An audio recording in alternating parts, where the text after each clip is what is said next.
ఇది ఆఫ్రికన్ మహాగాని మొక్కలు. ఇది ఎకరానికి వచ్చేసి 600 మొక్క వేస్తున్నారు.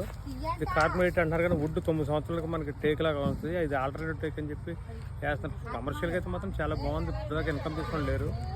అదే మీ ఇచ్చిన హైదరాబాద్ కానీ నెల్లూరు తోటలు కానీ ఇవన్నీ కూడా చాలా బాగున్నాయి. ఎవరన్నా మొక్కలేదు ఇది రాజమండ్రి మొక్కలేదు, నెల్లూరు అన్న. నెల్లూరు జిల్లా వెళ్తుంది. ఇది ఈయన తిరునెల్వేలి డ్రైవర్ తమిళనాడు నుంచి వచ్చారు. ఈ మొక్క వేసుకెళ్తున్నారు. చూడండి, ఇది మహాగాని మొక్క. ఇది లేత మొక్క. ఇది మనం 12 రూపాయలు చేసి రైతుకి ఇవ్వడం జరుగుతుంది. చూడండి, ఇది మనం ఇది మొక్క 9 సంవత్సరాలకు క్రాప్ వస్తుంది. ఈ జనరల్ మనం ప్రిఫర్ చేసేది ఏంటంటే పిహెచ్ ఎక్కువ అంటే సౌండ్ నేలలు కానీ బౌండరీస్ కానీ, ఇప్పుడు కొంత జామ చుట్టూ బౌండరీస్ కానీ బౌండరీస్ వేస్తే ఎకరానికి వచ్చి 4 మొక్కలు పడతాయి. ఇవి చాలా బాగుంటుంది. 9 సంవత్సరాలకు క్రాప్ వస్తుంది. మహాగాని అంటారు, ఆఫ్రికన్ మహాగాని. మనం సొంతంగా తయారు చేసిన మొక్క ఇది.